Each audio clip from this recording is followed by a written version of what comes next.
sharing with you in this video how to activate your emotional compass and start aligning with your life purpose.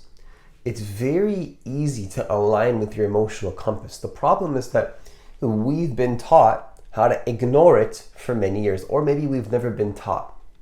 And so in this video, I'm going to be sharing with you how to stop ignoring your intuition, your inner guide, that part of you that is almost like your inner mentor. It's always helping you, it's guiding you, but what happens is that we've either never have been taught how to listen, or we're simply ignoring it. And the first thing that I want to share with you in this video in terms of how to realign with this thing that I'm going to be calling the emotional compass in this video is really just to start off with a very simple statement, which is that we all have an emotional compass. There's nobody that doesn't have this. I don't want to hear from anybody that I don't have an intuition, or I don't have an inner guide, or I don't have an emotional compass. Like, I don't have this. You absolutely do. Every single human being does. But again, what happens is that, I don't mean to digress or repeat myself, we've never been taught, or we just forget. Life pulls us. We pull us away. Now, if we've never been taught, that's understandable, because nobody has ever shown us and given us the skills and the tools to turn a bad situation into something good. How to turn a quote unquote negative situation as a test, or simply an opportunity to become what it is that you want to be. So if we can start to understand that we all have an emotional compass and that there's nothing to run away from in terms of this idea that we don't have that, don't pretend that you don't have an emotional compass. Just simply trust that you do.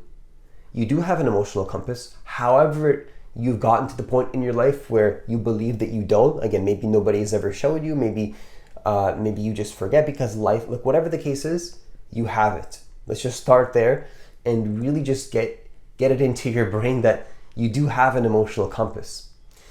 So the second thing that I want to share with you in terms of how to really get into it and how to start to live into your intuition and who you really want to be as a result of that is to understand that you do need to simply choose a purpose and a vision. You can't have follow through without an intention. So if you want to follow through and feel like you're following through and feel like you're aligning with something, you need to have something to align with. And here's the problem that many people get stuck in, is that they don't really understand that they have to make that choice on their own. They have to make that choice on their own, and they need to just choose something. You might not know if it's the right plan. You might not know if it's the right decision. You might be feeling indecisive. You might be feeling fatigued from overthinking on what is the right choice to make.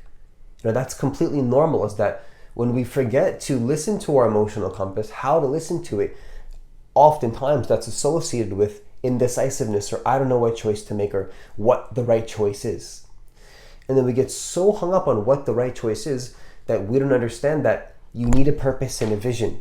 You need to choose a purpose and a vision. If you want to activate what we're calling here your inner guide, or your intuition, or your emotional compass, and align with your life purpose, you got to understand that your life purpose is created from within yourself. Nobody can choose a life purpose for you. I'm not going to debate in this video whether, life gives you a purpose outside of your experience.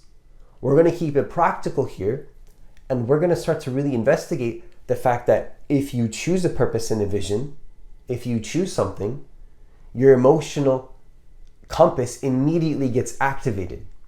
Immediately you do have it, and it becomes less airy-fairy. It becomes less outlandish, because it's almost connected to your logic.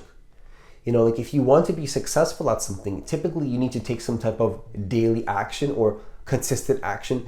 And regardless of whatever it is that you want, whether it's something related to your health, whether it's a health goal, whether it's a fitness goal, whether it's a financial goal, whether it's a goal in your relationships, whatever kind of goal we're talking about here, oftentimes the most important thing that we forget is simply that there has to be an intention in order for there to be a follow through of some kind, or some kind of emotional guidance, or trusting in something.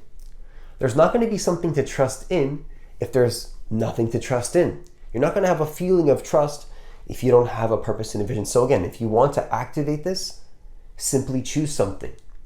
You might not know if it's the right choice, but choose something and you'll find that you build momentum, you feel better, and simply the act of choosing makes you feel better. Now, the third and final thing that's connecting with all of this that I do want to share, the third thing that I want to share with you in this video is to understand that action in of itself is more important than the purpose that you choose. So when I say you need to choose a purpose and a vision, you might be saying, well, how do I find my life purpose? What's my life purpose? And then you might be saying all of this to me, but your response to what I'm saying might be, well, now I feel even more indecisive because you're saying I have to choose a vision, but I don't know, I feel even worse. Just understand that action in of itself, again, is more important than what you choose. Mindset and attitude is more important than the plan that you choose. You might have a mediocre plan and a plan that maybe isn't the best, but in my experience and in my opinion, it's not really the plan. The plan is you could choose 50 different structures. There's infinite amounts of structures and so many different paths to get to where you want to go. If you want to get to the top of a mountain, there's so many different paths to get there.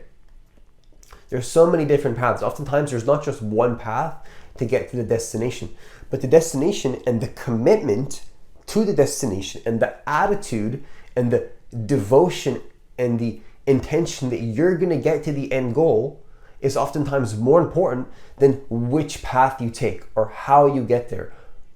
And it's oftentimes even which goal you choose oftentimes isn't that important either, because in the bigger picture, I believe that we're going to start to figure out what we truly like through simply taking action. That's wisdom. The fastest way to learn, in my personal opinion, is not just by reading and watching videos and studying. Learning is not just about consuming information. It's about choosing to be a producer with the information that you've gotten. It's about choosing to express the information that you've received, right? In your particular way that resonates for you, however that happens for you. So it's important that I think to start to remember that simply taking action is a lot of where the wisdom happens, right? It's the action taking, and there's the theory, and then there's the application of the theory.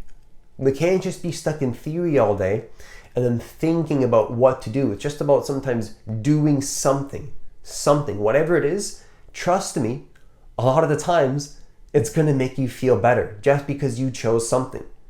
For me personally, I don't know how it is for you. I don't know how other people's experience of life truly is, because I can only speak from my own experience, but for me, a state of indecisiveness and when I get fatigued from indecisiveness, when I get into in a state of decision-making fatigue, what happens is that for me, the suffering that comes from that is worse than the not knowingness of what's going to happen with the decision that I'm making. Because I really believe that if you want to be truly quote unquote confident, or whatever that means, if you want to be confident, whatever that means to you, you have to be okay with not necessarily knowing if you made the right choice. But you have to be a powerful decision maker and make the choice anyway. You might not know if it's the right choice, but you have to simply be okay with making choices anyway. Just do them. Just take action. Now, while you're taking action and learning at incredible rates of speed, much faster than the average human, other people are still thinking about how to take action, what the right plan is. While they're thinking about what the right plan is, you've already took hundreds of repetitions, looked at those repetitions, saw what works, saw what doesn't, refined, and then you're taking even more action on top of that, and your actions are getting better because you're studying your actions. You're studying. When you look at your actions and then see what works, see what doesn't, and then you refine that process, you're 10 steps above the person that hasn't even started taking action yet, because they can't even decide on a plan. They can't even decide on a structure. They can't even decide on what purpose to choose. Your purpose and your intentions are going to change as you transform and evolve and grow as a human being. throughout your entire life, what you believe to be your life purpose is going to change from moment to moment. From moment to moment, you're going to have different purposes. Different parts of you are going to be required to come out in each present moment. But the most important thing that you want to stay aligned with, in my personal opinion, is the true essence of who you really are prior to any intention. And then as well, staying in the flow of movement where you feel most connected, or stillness, whatever works for you, where you feel most connected to that space. And then from that space emerges what I believe to be our true preferences, because from that space there's an unconditional non-attachment to the present moment, where we see that, yes, everything, of course, is temporary. Nothing is permanent. When we see that nothing is permanent, this is the space where we can really activate our emotional compass. You can't be truly connected to who you are if you and align with that emotional compass if you don't know who you are beyond form, beyond things happening, beyond things arising, because chaos is going to happen. Many things in your life will change. Your job situation will change. Many parts of your life will change. Everything in your life, every single moment, every nanosecond, things are changing. Nothing is still. But remember, there's one thing that doesn't actually change though, and that is the essence prior to any form. And I think that's the space where true emotional intelligence is built from. And if you want to build true emotional intelligence, true activation of what we call here your intuition or your emotional compass, and align with your life purpose, there has to be an awareness of the awareness itself, of who you really are prior to things happening. Because remember, many things are going to be good sometimes, things are going to be bad sometimes, everything's going to change. Sometimes it's going to be happy, sometimes it's going to be sad, but what never changes is that essence of who you are. And then from that space, aligning with the decisions that you commit to. If you pair being aware of who you really are with a fearless decision to commit to an identity and who you want to be, and then realizing that desire of being somebody can emerge from that space of who you really are, that's where the magic happens. That's where transformation happens, because really what's happening there is that you're not attached to who you are, and only then can transformation happen. Because if you're attached to your identity and there's an unconscious identification with that identity of who you think you are, there's no room for possibility.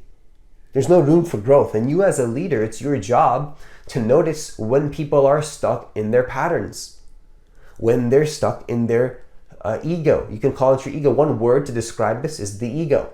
What happens is that when I say the word ego, what I'm talking about here, based on how I use that word, of course there's a objective definition you could say, but I want to be clear that when I use the word ego, what I'm saying is that there's unconscious attachment to an identity without realizing it. What is the word realize? Realize means that you realize, I'm not going to use the definition, the word in the definition. To realize something is to become conscious of something that was already there that you weren't conscious of. It was always there, but there was no consciousness or awareness of it. And when you realize something, it's a realization of something that has been the case, or it's an awareness of something. Again, I apologize. It's a consciousness of something that is the case, but you didn't notice it was the case before, but it always was the case. So similarly, when you become conscious of consciousness itself, that's where magic happens, because you realize that you are not the identity that you believed you were, that you were attached to. So realizing that you're not the identity that you attach to is the only space from which true transformation can happen.